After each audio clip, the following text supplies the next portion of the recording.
So there's a lot of talk, especially on the internet lately, or interweb, about geometry, sacred geometry, divine proportion, all this stuff.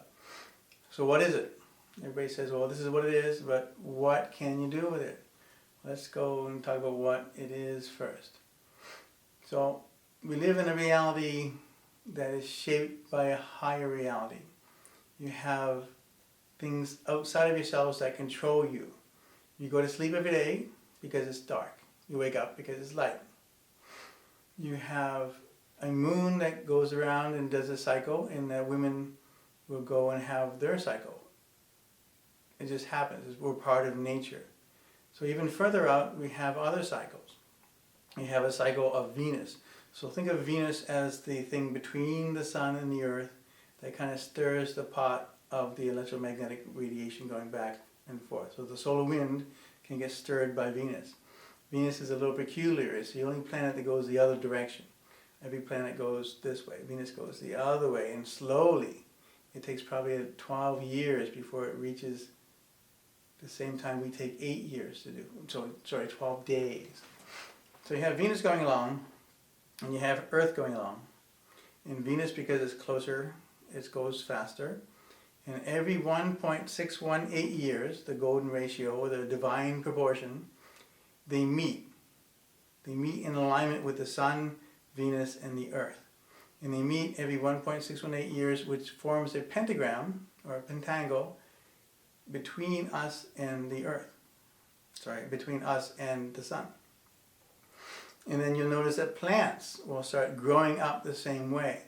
So if you look at a plant growing up, you'll see its branch will come out this way, and then its branch will come out this way, and it'll form a little 5-pointed star as it goes up. And then as it goes out this way, it does the same thing, and it forms like a little spiral. But you have to look for it. A lot of things do that. We are in the same proportion. We have our bones in our body in the same proportion. Every 1.6, and it keeps going throughout our whole body.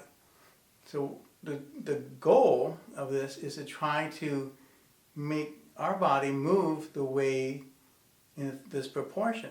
So you can try to connect our cosmic being with our earthly being through movement. So we try to move in undulations that are in the golden ratio. We try to move in spirals to kind of capture all that energy, try to pull it into ourselves. So if you go a little deeper into it, the Chinese talk about the calendar. They have their own astrology. You have the 12 animals and the 5 phases of those 12 animals. So if you think about the 5 phases, you have the Venus thing with the 5 points every 8 years. Plus you also have the 12 animals of Venus going 12 years backwards. So every 60 years, the 12 times the 5, it goes to a complete cycle. And then it starts over. So think of this. You have 3 main cycles. You have the day cycle of the Earth turning, so it affects you on a daily basis, and it changes every 2 hours. And you also have the Venus cycle, which it goes in the same pattern every 8 years, and it goes up 4 years and down 4 years. You also have the moon cycle, which affects you as 12 months. So think of this as your kind of like your challenge in life.